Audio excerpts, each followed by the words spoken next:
Elias Thorne stood on the porch of his sprawling, weather-beaten farmhouse, the wind whipping the scent of damp soil and ancient moss up from the valley floor. He wasn't watching the sunset. He was watching the boundary. Specifically, he was watching the long, winding stretch of private access road that had become a casual parking lot for every entitled commuter, hiker or suburbanite looking to shave 2 minutes off their drive. He was a man defined by vigilance, his face etched with the exhaustion of fighting a war no one else saw. The boundary wasn't just a legal matter. It was a psychological shield. For 2 years, he'd battled the county, hikers, and neighbors who insisted his unmaintained stretch of land was public domain. What they failed to grasp, what they willfully ignored, was that this particular corner, the sharp elbow near the old stone wall, was a disaster waiting to happen. It was where the field's runoff drained into the forgotten, silt-choked retention pond, a hungry, unstable sinkhole hidden by dense reeds and centuries of bad landscaping decisions. The ground there, saturated by a week of heavy spring rain, was less soil and more volatile muddy custard. His warnings were everywhere. He'd painted a thick, aggressive line of fluorescent orange spray paint across the asphalt. He'd erected 4-foot-high signs, private property, imminent hazard, towing enforced, secured by concrete blocks. Just this morning, he'd run a temporary, bright yellow nylon fence across the most precarious section, hoping the sheer visual obstruction would finally register. It registered to Sarah Maxwell as an inconvenience.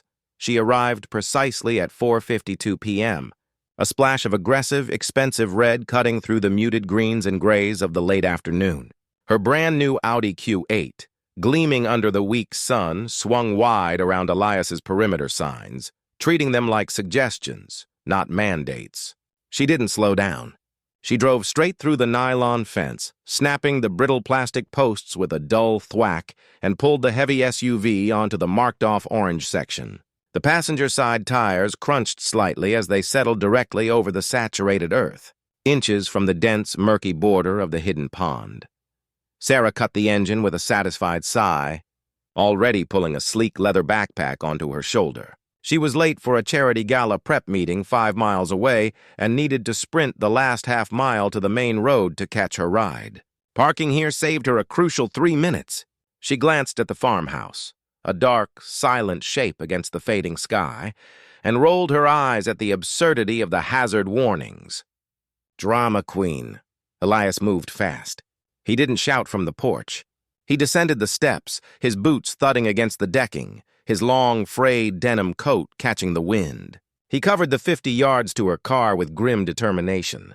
"Get that car off my property. Now," he ordered, his voice low, firm, and stripped of all pleasantries. Sarah had just opened her driver's side door. She stopped, annoyed, and looked up at the tall, gaunt man in front of her. He looked less like a property owner and more like a character from a regional horror film. "Excuse me?" she asked, a polished, patronizing tone in her voice. She was wearing 4-inch heels and a sharp designer suit. He smelled faintly of pine and wood smoke. Their conflict was visible in their clothing. "You heard me. You drove through my fence.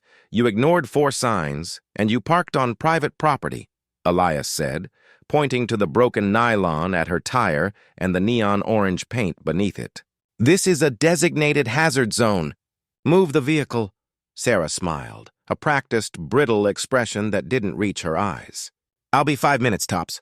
My shuttle is coming up the road. I can see your house is unoccupied. No threat to your privacy. And frankly, those little ribbons you put up are barely visible. Visible or not, you damaged them, and the signs are hard to miss. That section of ground is unstable, Ms. Maxwell." "And look, I'm in a hurry," she interrupted, pulling her phone out. "You want to call the police over this? Be my guest. I'll pay the fine. Right now, I have to go." She was already backing away, her heels sinking fractionally into the soft earth. Elias stepped closer to the car, his anger spiking into a cold, frightening clarity. "The fine isn't the issue. That ground is saturated. Beneath your car, right now, is the edge of a collapsed runoff structure. It's not stable. You need to move it before it sinks." She paused, genuinely perplexed, but only for a moment. She looked from Elias's intense, honest eyes to the car. The Audi was solid, heavy, German engineering. Sinking? Please, sinking? She scoffed. Are you actually serious? It's a little damp, that's all. Look, I'm leaving. If you want the car towed, call the company. Don't touch it, or I will press charges. She slammed the driver's door shut, a loud, final assertion of her control, and turned, walking briskly toward the main road without a backward glance. She was late, and this lunatic wasn't worth another second. Elias stood there, his jaw clenched, the residual fury mingling with a sick knot of resignation. He was done fighting. He'd made his case. He pulled his own phone from his pocket, his thumb hovering over the dialer. He should call the tow company. He should call the police and report the property damage. He should do the tedious, exhausting paperwork. As he looked down, his boot shifted, and he noticed something his mind, previously focused on confrontation, had missed. The heavy rain had only stopped 4 hours ago, and now, where Sarah's rear tire rested, a tiny, almost imperceptible puddle was forming.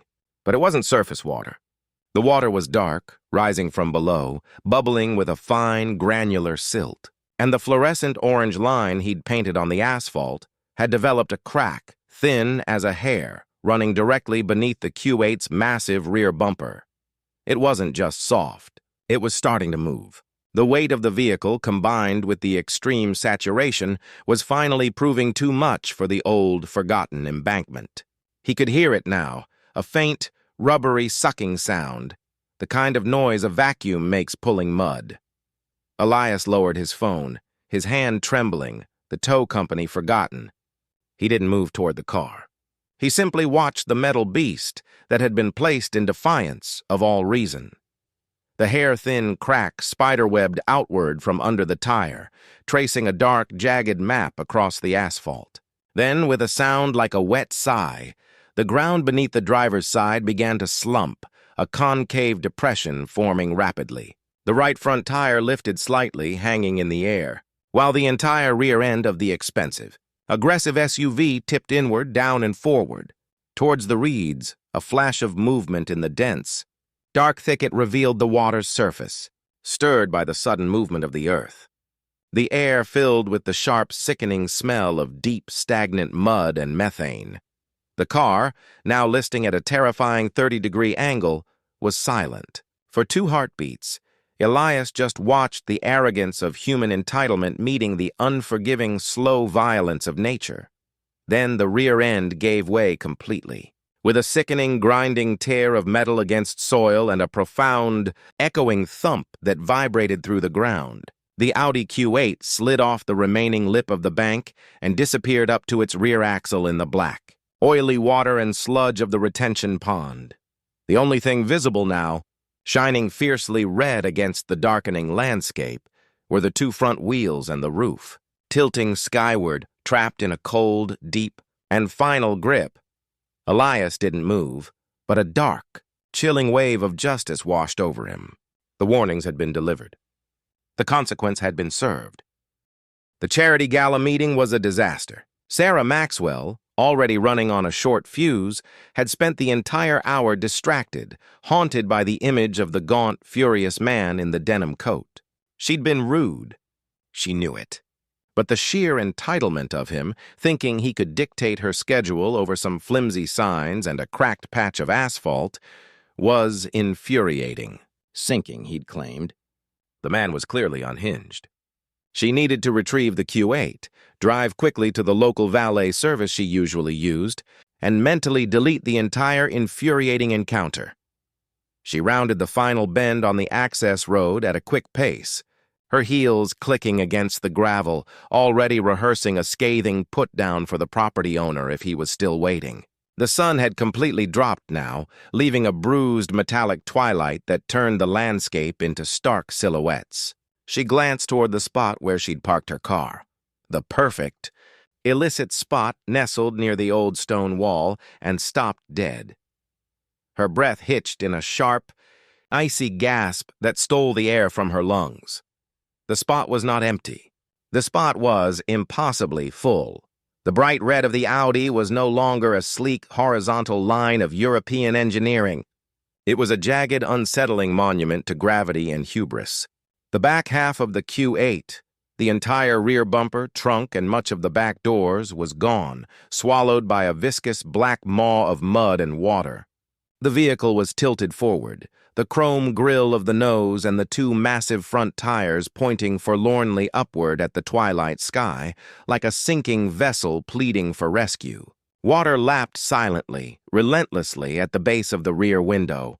The air was still thick with the pungent, earthy smell of methane and stagnant rot. The entire section of asphalt where she had parked was gone, replaced by a fresh, jagged crater that bled dark, oily water. "No," Sarah whispered, the sound cracking her throat. "No, no, no, no." She stumbled forward, ignoring the mud that instantly claimed her expensive shoes, until she stood at the edge of the crater. The water was unnervingly black, reflecting nothing, offering no visual depth, only cold, infinite absorption. The car looked not just stuck, but interred. Her panic boiled over into incandescent rage. This wasn't just a tow. This was catastrophic. This was insurance claim Armageddon. This was a 5-figure deductible. This was the lunatic property owner. Elias Thorne stood less than 10 yards away, leaning against the sturdy trunk of an old maple tree. He had not moved, had not called for help, had simply borne witness. In the twilight, his figure looked less human and more like an elemental force of the landscape, rooted and immovable. "You!" Sarah shrieked, the sound tearing through the quiet woods. She pointed a trembling finger not at the car, but at him. "You did this! You sabotaged the road." Elias pushed off the tree, his expression unreadable, heavy with the knowledge of prophecy fulfilled. "I warned you," he stated, his voice calm, which only further ignited her fury. "I told you that ground was volatile. I told you it was a runoff structure that couldn't handle the weight." "No, that's absurd. No one just sinks a car." "You were here, you saw it. Why didn't you do anything? Why didn't you try to move it? That's criminal negligence. That's malicious damage to private property." "It is malicious damage to private property," Elias corrected, taking a slow step forward. "Yours, Ms. Maxwell, to mine. You ignored 4 signs and broke my fence, a fence I put up specifically to protect people from that hole. And for the record, I tried to warn you before it started, and you slammed the door in my face." He gestured with a wide sweep of his hand toward the submerged rear of the vehicle. "You wanted to call the police over a parking fine?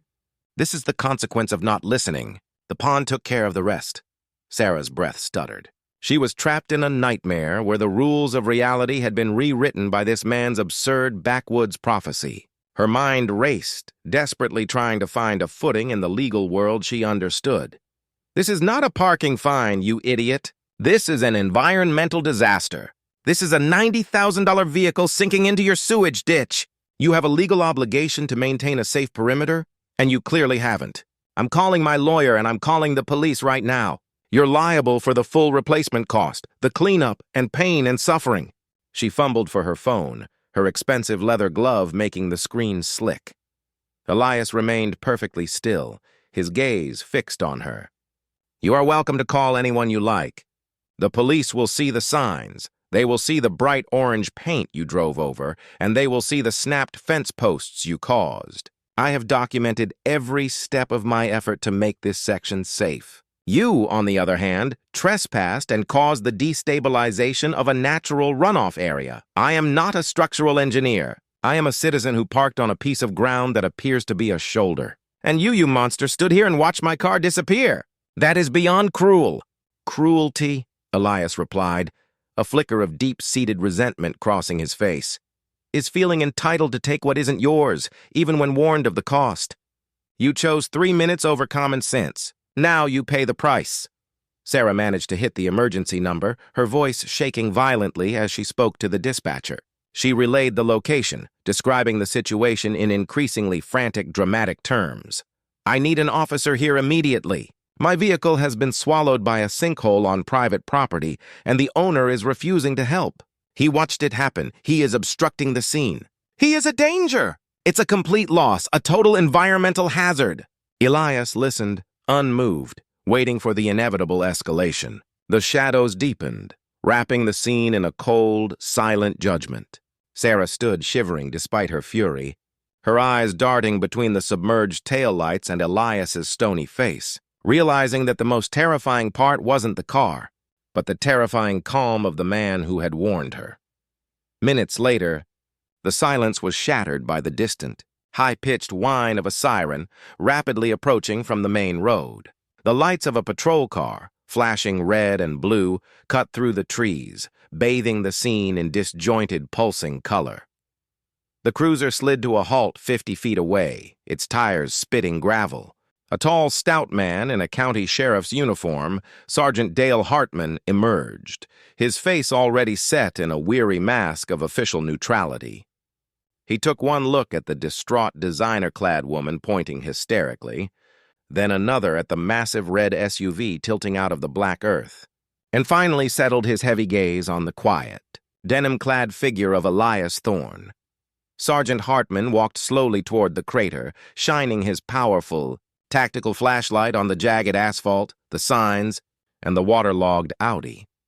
The beam lingered on the snapped yellow fence line near the tire. He then turned to Sarah. "Ma'am, I understand this is stressful, but I need you to calm down and tell me exactly what happened here." "What happened?" Sarah choked, her voice raw. "He happened. He stood here. He has a killer sinkhole on his land, and he let my car drop into it." Sergeant Hartman looked at the car, then back at Elias, who stood calmly waiting.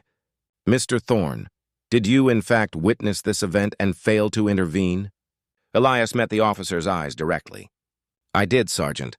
I also verbally warned her just minutes before, pointed out the signs, and asked her to move it. She drove through a fence to park there. She told me to call the tow truck if I had a problem, so I let the pond do the job for me."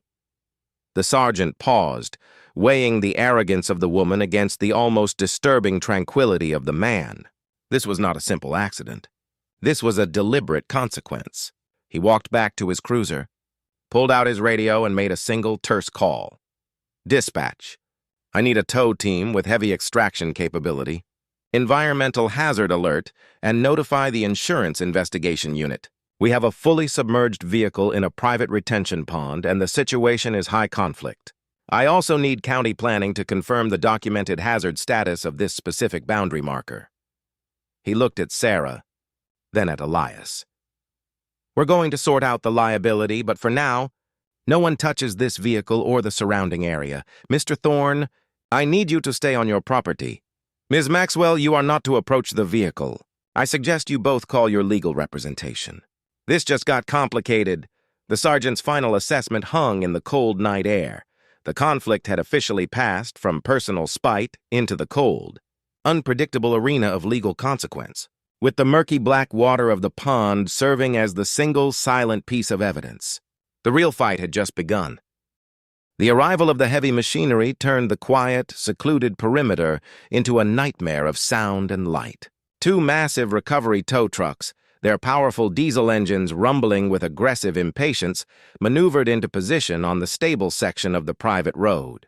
Their floodlights, harsh and blinding, sliced through the night, illuminating the scene with the cold, unforgiving clarity of a surgical theater. The red Audi, now fully stabilized in its muddy grave, appeared more pathetic than menacing, half submerged in the black mirror of the pond. Accompanying the tow crew was a sharp, tightly wound woman in a black power suit, her face shadowed by the flashing blue light of the patrol car. This was Evelyn Cho, Sarah Maxwell's attorney, and she wasted no time. She approached Sergeant Hartman, sidelining Sarah with a curt, proprietary nod. "Sergeant," Evelyn began, her voice a precise, low instrument of legal authority, "my client, Ms. Maxwell, was clearly the victim of what appears to be a deliberately unmarked, long-term environmental and structural hazard on Mr. Thorne's property.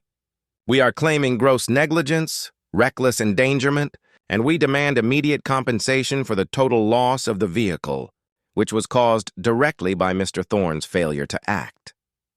Sergeant Hartman, weary but methodical, gestured toward the broken yellow fence and the cluster of neon orange signs piled nearby.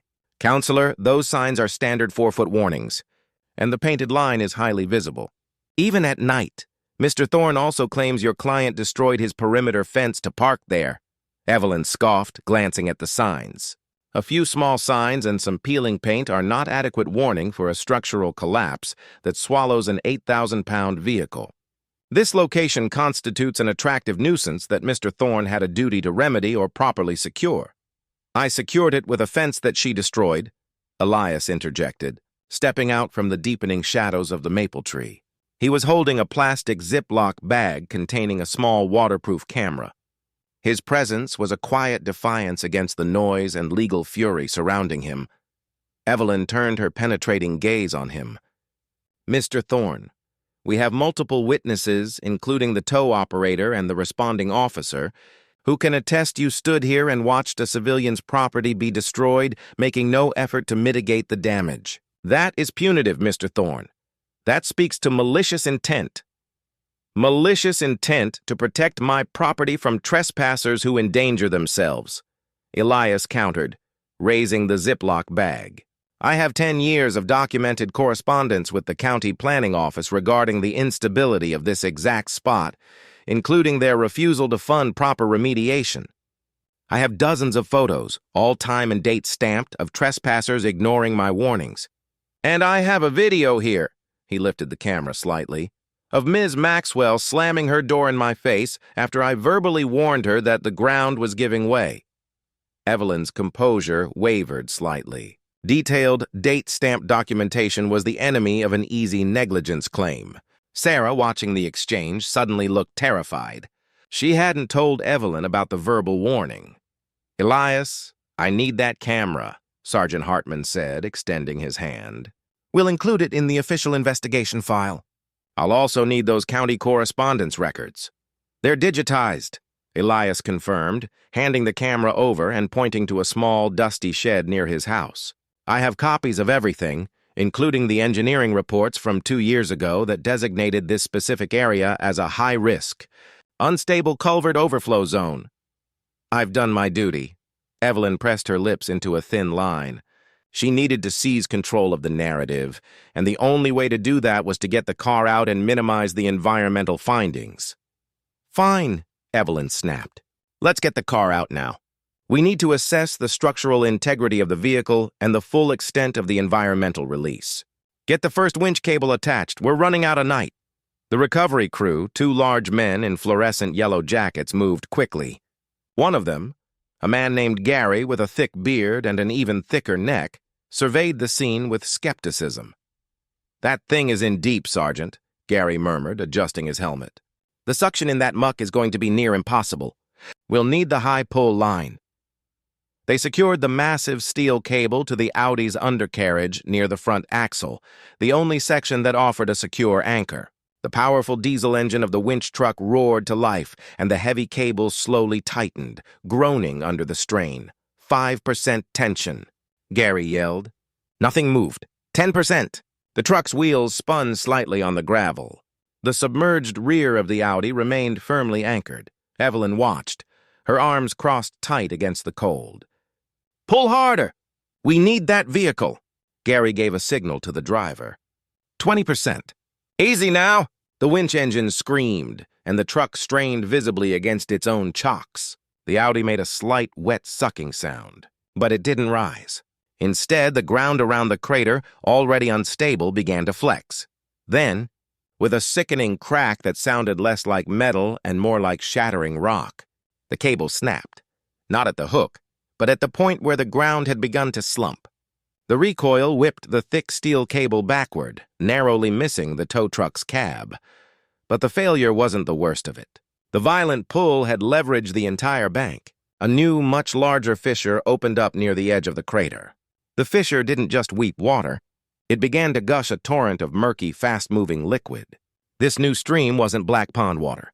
It was clearer, carrying fragmented pieces of clay pipe and a sudden, sharp, chlorinated scent. Elias saw it instantly, and his stoicism broke. "Stop! You hit the main line!" He darted forward, his face pale with horror. The massive pull had not only failed to move the Q8, but had fractured the primary, concealed drainage line that ran from his septic field to the county collection point, a line that was supposed to be meters away from the pond.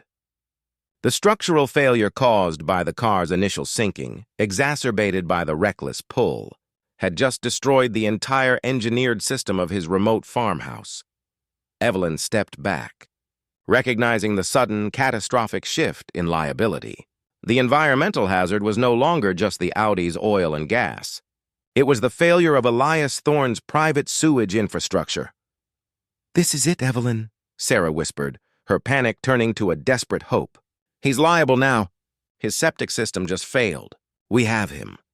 Evelyn, however, was staring at the fresh, gushing torrent where the pipe had burst. "No, Miss Maxwell," she hissed, her voice low and terrified. "The pull failed because the car is anchored in something structural. And that failed drainage line, it runs under this road. It means the pipe was severed when the ground collapsed under the weight of your car. The environmental damage just landed squarely back on your insurance company, not his, because you were the proximate cause of the structural destruction." Sergeant Hartman, who had witnessed the fracture, shook his head slowly. He spoke into his radio, his voice grim. "Cancel the heavy pull. Call the EPA and county engineering. We have a compromised septic line and major land instability directly caused by vehicle encroachment and a failed extraction attempt. The vehicle is unrecoverable tonight. Everything stops." The tow operators switched off their engines, leaving a sudden deafening silence broken only by the sound of gushing water. Elias stared at the burst pipe. His worst fear realized. The defense of his land had come at the cost of his home's functioning infrastructure. Sarah stared at Evelyn, whose face was a mask of professional dread. The pond had not just taken the car. It had ripped open the earth, exposing a tangled mess of structural liability that guaranteed a scorched earth, multi-year legal battle, with Sarah now potentially facing environmental contamination charges. Her simple act of defiance had just cost her far more than an insurance deductible. Dawn broke cold and gray over Elias Thorne's property. The flashing lights of the previous night had been replaced by the steady, clinical glow of portable task lamps, illuminating a chaotic, cordoned-off scene. Yellow caution tape marked the entire perimeter, and two stern-faced men in drab EPA vests stood near the gushing, broken pipe, watching the slow, ceaseless flow of contaminated water into the pond's black surface. The air no longer smelled of pine and moss, but of chlorine, stagnant water, and damp earth. Elias was huddled inside his kitchen, unshaven and running on adrenaline, staring out the window. His plumbing was dead, his backyard was a crime scene, but his property rights, surprisingly, were holding fast. Sergeant Hartman was gone, replaced by Mr. Alistair Patel, the county's chief engineering officer, a meticulous man who had spent the last 2 hours cross-referencing Elias's decade-old warning letters with current GIS maps. The crucial arrival, however, was David Sharp, the senior claims investigator for Sarah Maxwell's insurance company. David was a man built like a tired bulldog, wearing a suit that looked expensive but uncomfortable, and possessing an aura of cold, pragmatic authority. He arrived with Evelyn Cho, Sarah's attorney, who looked even more stressed in the daylight. David walked straight to the edge of the crater, looked down at the submerged Audi, and sighed, a deep, soundless sound of professional resignation. A Q8.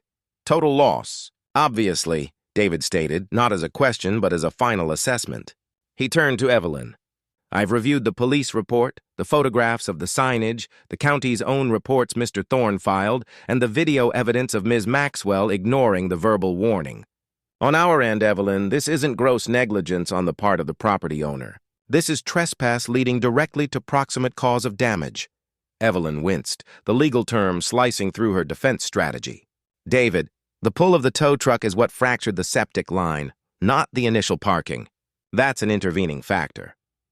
The tow truck was necessary because the vehicle was parked illegally on an unstable marked hazard area, causing the initial structural collapse," David countered, his eyes hard.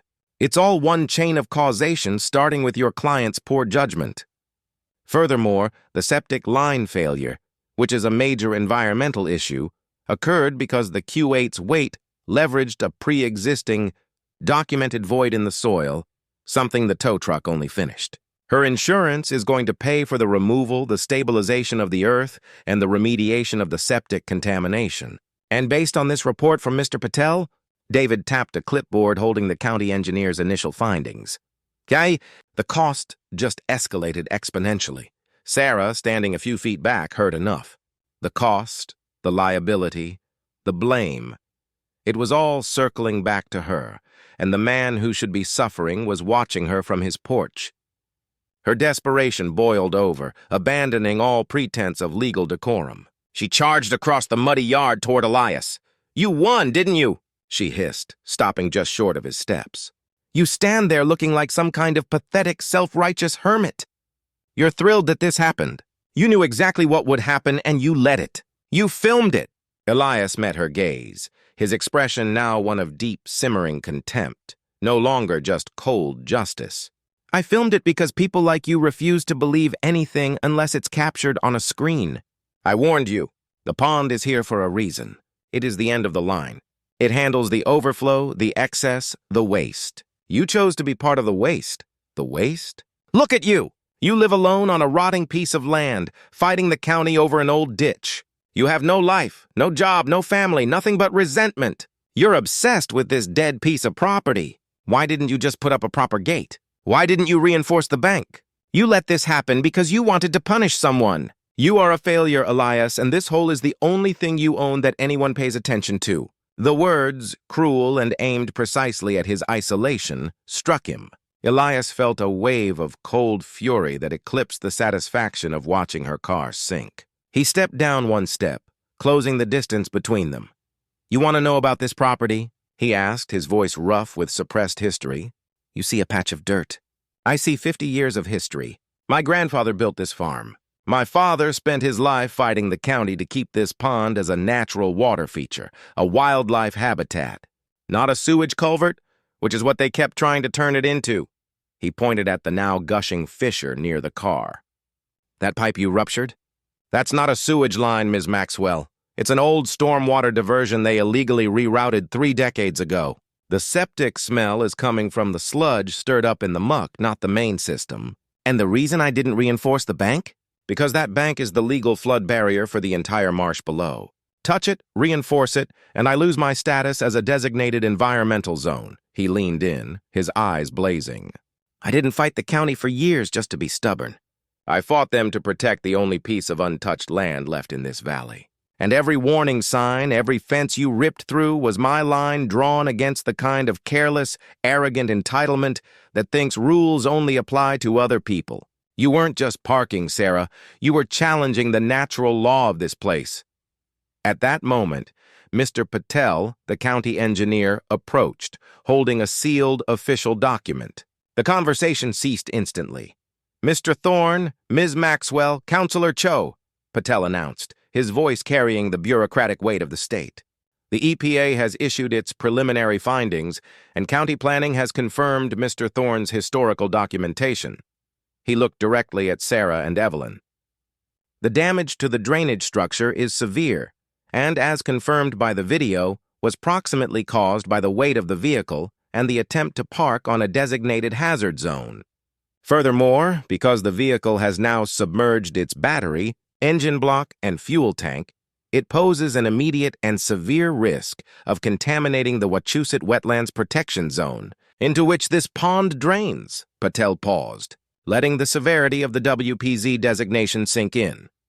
"Effective immediately, the vehicle cannot be moved by extraction. Any further attempt risks catastrophic structural failure, which would compromise the flood barrier and cause severe, uncontrolled contamination of the protected wetlands."